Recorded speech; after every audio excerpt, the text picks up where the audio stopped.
Welcome to the Evolution Center. Glad you're with us here tonight. I'm Steve Rother. I'm going to be with you here. Just want to share a little story with you tonight about Espavo. We want to tell you where this came from, how this worked. I'm hearing just a little bit of music. Let me just kind of zero that out for us. But I wanted to tell you a little bit about this process because the word Espavo came into our work very early, and I wanted to share with you what it was.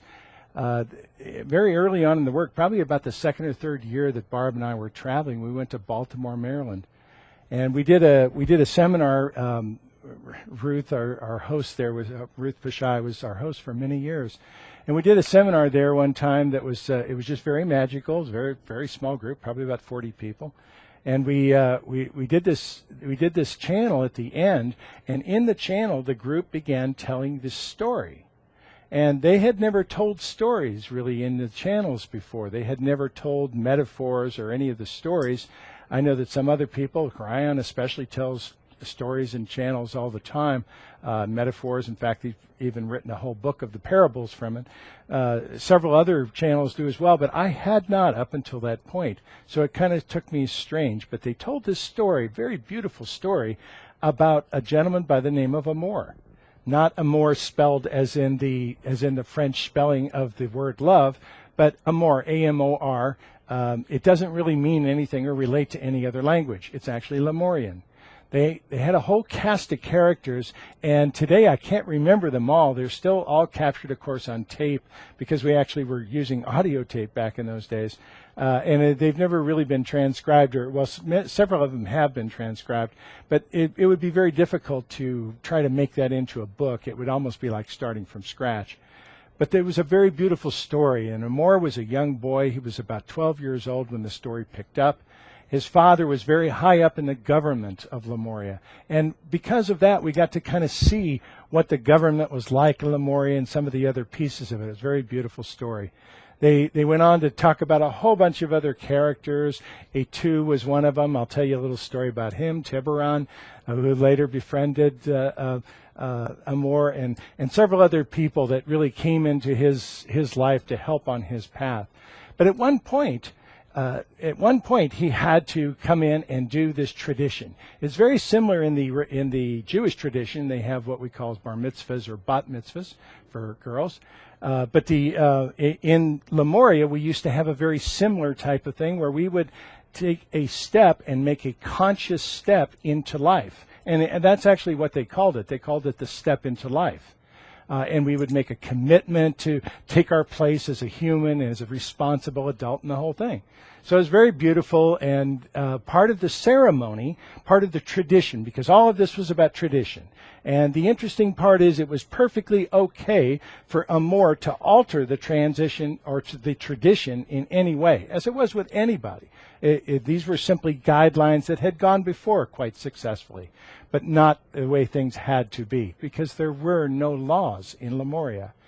And what took place was one of the traditions that had always gone on in Lemuria had been that you would always make a commitment on your day of your step, of your walk into life. You would make a commitment to one person who was older than you were to be their transition person. And you would actually make a verbal contract with them that if they got sick, if they looked like they were not doing well, that they would call you. And you would be the one that would come, and you would either be with them until they got better and went back to work, or you would be with them until they let go, until they passed. And it was a very sacred contract, a very honored thing for someone to hold your hands. We teach a lot about this in the transition team seminars that we do, the Overlight series of the transition team seminars where we train people how not only to walk on both sides, but both transitions of birth and death. But literally when this took place, he could not find anybody to make that commitment with. So Amour was kind of stuck. He didn't know what to do, and pressure was building because the time was coming and the hall was rented and all these friends were notified and coming. So he finally just said, I'm going to have to pass on this part of it. I haven't heard back from certain people that I sent out messages to, and I'm just going to have to leave it alone and pass and not do this part of the tradition. And everyone honored him and said, that's fine, no problem.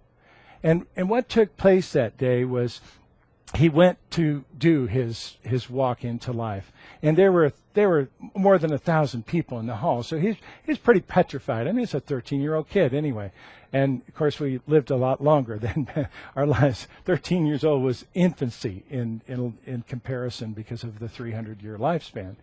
But also because of that, there was a lot of traditions that we're trying to resurrect because they had an empowered society. It's the only time an empowered society ever existed on planet Earth. And it worked. It worked. It worked on small scale. It was never possible to really build into the rest of the world because of the things that happened in Lemuria, and we'll tell you about that another time, but probably in another one of these. But literally, it was a very transitional time. And Amor stood up there that day and did everything he could to walk and to take all of his responsibility and every other part of it.